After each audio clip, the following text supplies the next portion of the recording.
Hi friends, അസ്സലാമു അലൈക്കും. ഇന്ന് ഞാനൊരു സ്പെഷ്യൽ റെസിപ്പി ആയിട്ടാണ് വന്നിട്ടുള്ളത്. എന്താന്നല്ലേ ഈ സ്പെഷ്യൽ റെസിപ്പി? നമ്മളെ വൈറൽ മത്തിക്കറിയാണ് മക്കളെ, വൈറൽ മത്തിക്കറി. വീഡിയോയിലേക്ക് പോകുന്നതിന് മുമ്പ് ചാനൽ ആദ്യമായിട്ട് കാണുന്നവർ ആരെങ്കിലും ഉണ്ടെങ്കിൽ ഇപ്പൊ തന്നെ ഒന്ന് സബ്സ്ക്രൈബ് ചെയ്ത് സപ്പോർട്ട് ചെയ്യണേ. ഞാനിവിടെ എടുത്തിരിക്കുന്നത് മൺചട്ടിയാണ്. ആ നാടൻ ടേസ്റ്റ് കിട്ടണമെങ്കിൽ മൺചട്ടി വേണം. അതാണ് ഞാൻ മൺചട്ടി എടുക്കാൻ കാരണം. നിങ്ങൾ ഏത് പാത്രം എടുത്താലും പ്രശ്നമില്ല. ചട്ടി ചൂടായി വന്നു കഴിഞ്ഞാൽ നമുക്ക് ഇതിലോട്ട് വെളിച്ചെണ്ണ ഒഴിച്ചു കൊടുക്കാം. ആവശ്യത്തിന് മാത്രം ഒഴിച്ചാൽ മതി. അതിനുശേഷം കുറച്ച് ഉലുവ ഇട്ട് കൊടുക്കാം. ഇഞ്ചി വെളുത്തുള്ളി പേസ്റ്റ് ആഡ് ചെയ്തതിന് ശേഷം നല്ലോണം പച്ചമണം മാറുന്നത് വരെ നല്ലോണം ഇളക്കി കൊടുക്കണം. ഇനി ആ പച്ചമണൊക്കെ ഒന്ന് മാറി വന്നാൽ അടുത്തതായി നമുക്ക് ചീരുള്ളി ഇട്ട് കൊടുക്കാം. ഞാനൊരു 14 എടുത്തുക്കണം. നിങ്ങൾ ഉണ്ടാക്കുന്ന ക്വാണ്ടിറ്റിക്ക് അനുസരിച്ച് നിങ്ങൾ എടുത്താൽ മതി.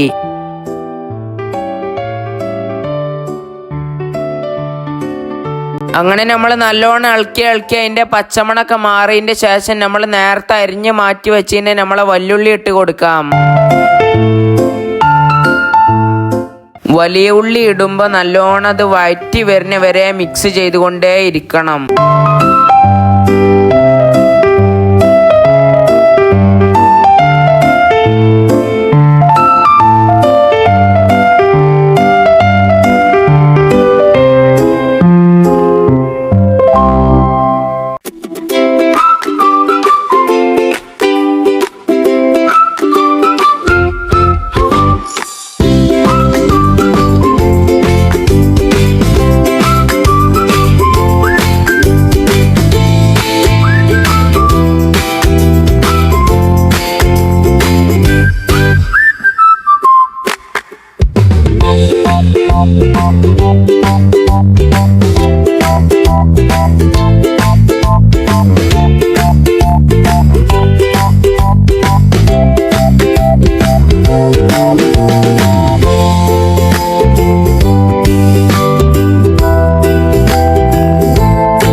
ഞാനിവിടെ മസാലപ്പൊടികളായിട്ട് എടുത്തിട്ടുള്ളത് മഞ്ഞപ്പൊടി, മല്ലിപ്പൊടി, മുളക് പൊടിയാണ് എടുത്തിട്ടുള്ളത്. അത് നമുക്ക് ഇതിലേക്ക് ഇട്ട് കൊടുക്കാം.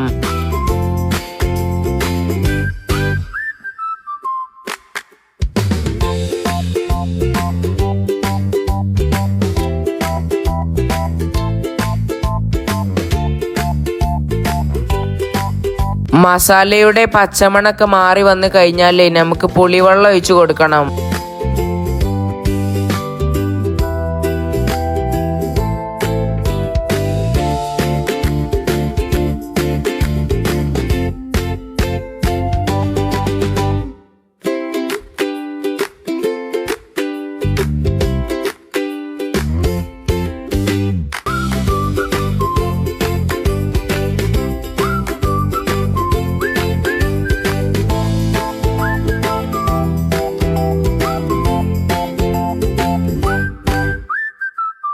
മത്തി ഇട്ട് കൊടുത്തതിൻ്റെ ശേഷം വല്ലാതെ അങ്ങോട്ട് മിക്സ് ചെയ്യേണ്ട. മത്തി ഉടഞ്ഞു പോവാനുള്ള ചാൻസ് കൂടുതലാണ്. അത് പ്രത്യേകം ശ്രദ്ധിക്കണം.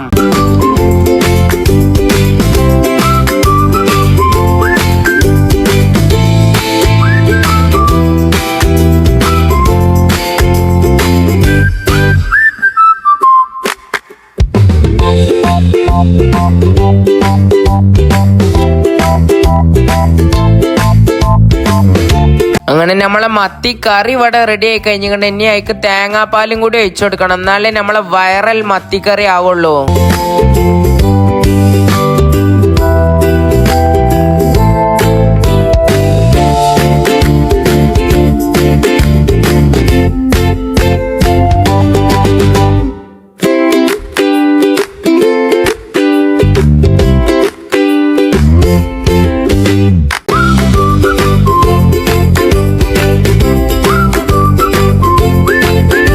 അപ്പൊ ഈ സിമ്പിൾ വൈറൽ മത്തിക്കറി നിങ്ങൾക്ക് എല്ലാവർക്കും ഇഷ്ടപ്പെട്ടെന്ന് വിചാരിക്കുന്നു. ഈ റെസിപ്പി എന്തായാലും നിങ്ങളൊന്ന് ട്രൈ ചെയ്ത് നോക്കണം. ഇത് ഞാൻ ഉണ്ടാക്കിയോണ്ട് പറയില്ല, ഞാൻ ഉണ്ടാക്കിയില്ലേറെ ഉഷാറായിക്കണ, അടിപൊളിയായിക്കണ, നല്ല ടേസ്റ്റ് ഉണ്ട്. ഹോട്ടലിൽ നിന്നൊക്കെ കഴിക്കണ അതേപോലെ ഉണ്ട്. ഇതെന്തായാലും നിങ്ങളെ വീട്ടിലെ കുട്ടികൾക്കും മക്കൾക്കും എല്ലാവർക്കും ഇഷ്ടപ്പെടും. അപ്പൊ ഒന്ന് ട്രൈ ചെയ്ത് നോക്കി. ഇതുപോലത്തെ അടിപൊളി റെസിപ്പി വീഡിയോസ് ഒക്കെ ലഭിക്കണം എന്നുണ്ടെങ്കിൽ നമ്മളെ ചാനൽ സബ്സ്ക്രൈബ് ചെയ്ത് കൊണ്ട് നമ്മളെ കൂടാണ്ട് കൂടിക്കോളിയും. അപ്പൊ ഓക്കെ, ബൈ.